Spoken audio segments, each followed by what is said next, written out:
मुगल शासक औरंगजेब की तारीफ पर सपा विधायक अबू आजमी को महाराष्ट्र विधानसभा के मौजूदा सत्र से निलंबित कर दिया गया है। लेकिन इस मुद्दे पर बिहार में भी सियासी घमासान मच गया है। जेडीयू में भी अबू आजमी के बयान पर दो फाड़ हो गया। जेडीयू एमएलसी खालिद अनवर ने औरंगजेब को बेहतरीन शासक बताया है। अबू आजमी के निलंबन को भी उन्होंने गलत बताया।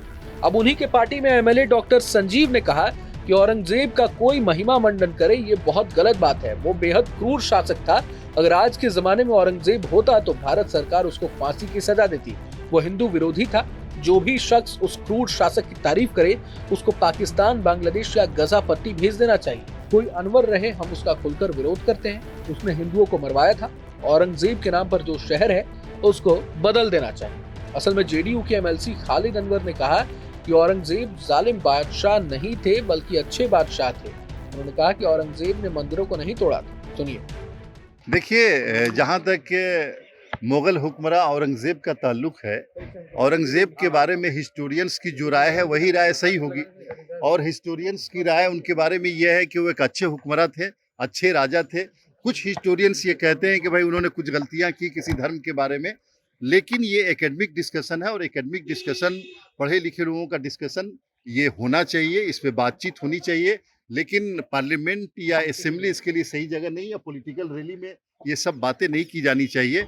और जिनको सस्पेंड किया गया है, मेरे ख्याल से अगर पार्लियामेंट में फ्लोर पे इस तरह की बातें हो रही हैं और ये कोई वजह नहीं है कि इसके लिए किसी को सस्पेंड किया जाए। पर भाजपा विधायक तो कह रहे हैं कि उन्हें पाकिस्तान भेज देना चाहिए। नहीं, भाजपा वाले को, ये भाजपा के जो विधायक हैं, मुझे लगता है कि वो जानकारी नहीं रखते हैं हिस्ट्री की। और इस तरह से किसी को पाकिस्तान भेजना, बांग्लादेश भेजना, ये जनता दल यूनाइटेड वाले नहीं करते हैं। जिनको करना वो करते नहीं। योगी जी कह रहे हैं कि उनको बुलाइए, यूपी में हम देख लेंगे। अबू आजमी नहीं, वो तो उत्तर प्रदेश के ही रहने वाले हैं, आजमगढ़ के ही रहने वाले हैं और उन्हीं के स्टेट से कई बार वो एमपी भी बने हैं। तो योगी जी और अबू आसिम आजमी साहब, उनका अपना मसला हो सकता है। मैं सिर्फ एकेडमिक बात कर रहा हूँ कि एकेडमिक बात यह है कि औरंगजेब एक अच्छे हुक्मरान थे।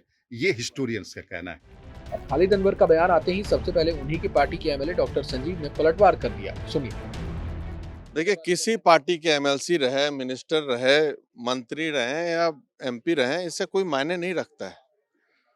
पार्टी सेकेंडरी है, देश सर्वोपरि है। और ये तो देशद्रोह का मुकदमा चलना चाहिए जो औरंगजेब का तारीफ कर रहा है। सबसे ज्यादा अगर क्रूर शासक कोई भारत में, सबसे क्रूरतम शासक में नाम औरंगजेब का आता है। हिंदुओं के मंदिर को ध्वस्त करवाया, खोज खोज कर जबरदस्ती हिंदुओं को धर्म परिवर्तन करवाया वो। उसके बाद गुरु तेग बहादुर सिंह जो गुरु थे सिख के, उनका हत्या करवाया, फिर उनके बच्चों का हत्या कराया। कुछ कुकर्म छोड़ा ही नहीं है। अलग से टैक्स प्रताड़ित किया जाता था हिंदुओं को चुन चुन कर। वैसे लोगों का कोई तारीफ करे तो उस पर देशद्रोह का मुकदमा चलना चाहिए। मैं सख्त विरोध हूँ। वो साफ कह रहे हैं कि ये एक बहस का मुद्दा है, वो अच्छा काम किए हैं, कुछ लोग गलत उनको बताते हैं। देखिए, ऐसे लोग ही जो है ना, ये सब ऐसे जो हैं वो भारत के गद्दार में इनका गिनती आना चाहिए। जो इतना अन्याय किया है, या तो इतिहास की जानकारी नहीं है, और ऐसे लोग ही ऐसे क्रूर लोगों का महिमा मंडप करते हैं ताकि न्यूज में बने रहे वो। इनका मैं सख्त विरोध करता हूँ। ये पार्टी और जाति से ऊपर उठकर देश के हित की बात है, इसकी मैं कभी नहीं करता है। हिंदुत्व की बात है ये। भाई, हम लोग सनातनी हैं और ये सब विश्वास, मतलब कोई करे, औरंगजेब का कोई तारीफ करे तो जिस हद तक विरोध करना होगा उस हद तक विरोध करेंगे हम लोग। किस तरीके से देखते हैं, क्या लगता है कि उन पे कार्रवाई होनी चाहिए विधिवत तरीके से, क्योंकि अबू आजमी ने भी इस तरीके से। मेरे लगने से कार्रवाई थोड़ी होगा, लेकिन मेरी चाहत है कि ऐसे लोगों पे कार्रवाई हो। वहां पे योगी जी बोले ही कि अबू आजमी को भेज दो, हमें यूपी उसका इलाज कर देंगे। तो जो बिहार से भी ऐसे ऐसे लोग हैं उनको भी यूपी भेज देना चाहिए, इलाज करना चाहिए। वहीं अब जेडीयू के एमएलसी खालिद अनवर के बयान पर बिहार सरकार में मंत्री और बीजेपी नेता नीरज बब्लू ने भी तीखी प्रतिक्रिया दी है। उन्होंने कहा कि देश को पता है कि औरंगजेब एक लुटेरा था। जो भी उसकी तारीफ करता है वो उसके खिलाफ भी कार्रवाई होनी चाहिए। उन्होंने कहा कि औरंगजेब की तारीफ करने वाले लोगों को इतिहास पढ़ना चाहिए। सुनिए। देखिए, जो बोले हैं इस तरह का, ये काफ़ी दुखद और गलत बात है। औरंगजेब ने इस देश को लूटने का काम किया। एक आताताई के रूप में औरंगजेब का नाम लिया जाता था। तो बोलने वाले पे कार्रवाई हुई, बिहार में चर्चाएं हो रही उनके पक्ष की। तो ये काफ़ी दुखद और चिंताजनक है। जो लोग उनके पक्ष में बात करते हैं उनको इतिहास पढ़ना चाहिए, इतिहास से सीखना चाहिए। और जिसने देश को लूटने का काम किया, ऐसे लोगों का अगर हम महिमा मंडित करते तो काफ़ी दुखद है। अगर इस तरह की कार्रवाई यहाँ होती है तो कार्रवाई यहाँ भी होनी चाहिए। अखिलेश अखिलेश यादव और राहुल गांधी क्यों चुप है? देखिए क्यों चुप है तो उनसे पूछना पड़ेगा। हम लोग तो सीधे तौर पर यह बता सकते हैं कि जो लोग उनके पक्ष में बोलते हैं वो देशद्रोही हो सकते हैं।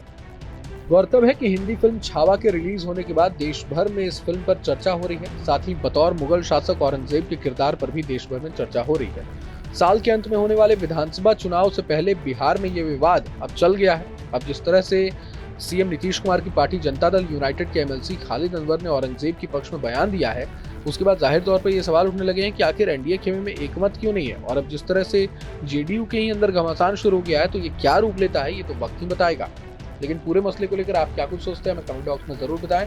अगर आपको ये वीडियो पसंद आए तो लाइक करें और चैनल को सब्सक्राइब करें। वहीं तमाम बड़ी खबरों के लिए देखते रहें न्यूज नेशन। न्यूज नेशन अब व्हाट्सएप पर खबरों के ताजा अपडेट के लिए न्यूज नेशन के इस क्यूआर कोड को स्कैन करें।